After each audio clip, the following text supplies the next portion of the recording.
კონკრეტულ ფოკუს ჯგუფებს ხვდებიან და შემდეგ ამ ტრენინგების მერე არის ფურშეტები და ეს თანხა არის საკმაოდ მაღალი. 158,000 ლარი დაახლოებით ერთ თვეში. მხოლოდ ერთ თვეში ცენტრალურმა საარჩევნო კომისიამ 160,000 ლარი ხაჭაპურებში, ლობიანებში, ღვეძელებსა და პიცაში გადაიხადა.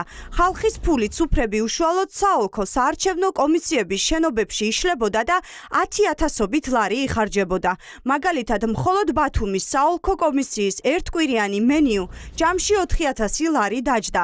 მენიუში კი 76 იმერული ხაჭაპური, 64 ლობიანი და 58 პიცა პეპერონი იყო. ამ შესყიდვებს აქვს რამდენიმე პრობლემა კონკრეტულად შესყიდვის კუთხით. პირველი არის ის, რომ ყველა შესყიდვა განხორციელებული არის ერთ პირთან მოლაპარაკებით. ანუ ეს ნიშნავს იმას, რომ გადაუდებელი აუცილებლობა დაუდგა ცენტრალურ საარჩევნო კომისიას. მაშინ და ეს გამოდის ისე, რომ ცესკოსთვის მოულოდნელი იყო არჩევნების მოსვლა. ანუ არ იცოდა ცესკომ რომ არჩევნები ჩატარდებოდა და ესე უცბად გაიგო და ამიტომ გადაუდებელი აუცილებლობით გააფორმა ხელშეკრულებები.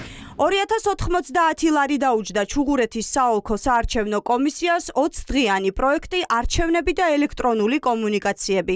მენიუში 209 ხაჭაპური, ამდენივე ლობიანი და იგივე რაოდენობის ღვეძელია. შედარებით მრავალფეროვანი მენიუ ჰქონდათ გურჯაანში, სადაც ქათმის მწვადთან, ჰოტდოგთან და ბუტერბროდთან ერთად მენიუში დესერტიც იყო. გურჯაანის საოლქო საარჩევნო კომისიის წევრების კვებითი მომსახურება ჯამში 2,090 ლარი დაჯდა. ცესკო არის ის ორგანიზაცია, რომელიც საბიუჯეტო თანხების ხარჯვასთან მიმართებაში არის ძალიან სულგრძელი ბრჭყალებში. ეხება არა მხოლოდ წარმომადგენლობით ხარჯებს, არამედ იმ გაბერილ შტატებს, რომელიც არის ცესკოში. არასაარჩევნო პერიოდში მათ შორის, თუმცა ასევე საარჩევნო წელსაც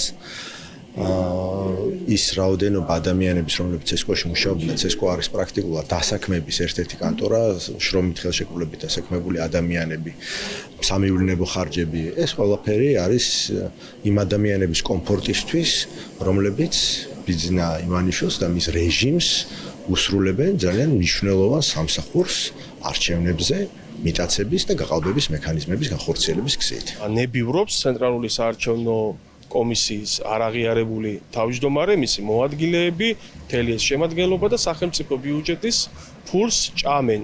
აი ეს არის ნათელი მაგალითი იმისა, თუ რა ქვეყანაში ცხოვრობ და როგორი იმართება დღეს სახელმწიფო სტრუქტურები, სამთავრობო ორგანიზაციები, რომლებიც მხოლოდ ერთით არიან დაკავებულები, არა ხალხის კეთილდღეობა, არა ქვეყნის განვითარება, რეფორმები, დემოკრატიის ამაღლება, არამედ პირადი კეთილდღეობა, ფურშეტები, მოგზაურობები, ავტომობილები და საწვავი. მაშინ, როდესაც არჩევნებს არც ერთი გავლენიანი საერთაშორისო ორგანიზაცია აკვირდება და როდესაც არჩევნებში ოპოზიციური პარტიების ნაწილი მონაწილეობას საერთოდ არ იღებს, რატომ და ვისთვის ხარჯავს გიორგი კალანდარიშვილი 100,000-ობით ლარს საქართველოს მოქალაქეების ბიუჯეტიდან?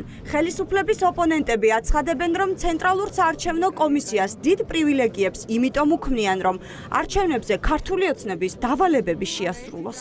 თუ საჯაროა, რომელიც ოფიციალურ სტატისტიკას ეხება, რასაკვირველი ამას შეიძლება კომენტარის გაკეთება. თუმცა თქვენ არ იცით რაში დაიხარჯა. უცხოელი სტუმრები, ექსპერტების შეხვედრები, უამრავი რამ არის, სადაც შეიძლება დახარჯო. ახლა არ ვიცი. საპარლამენტო არჩევნების შემდეგ გიორგი კალანდარიშვილს დაცვა დაენიშნა. მას და მის მოადგილეებს იარაღის ტარების უფლება მიეცათ. ახლა კი ცესკოს ხელმძღვანელი ხალხის ფულს საკუთარი თანამშრომლებისთვის ფურშეტების მოსაწყობად ხარჯავს.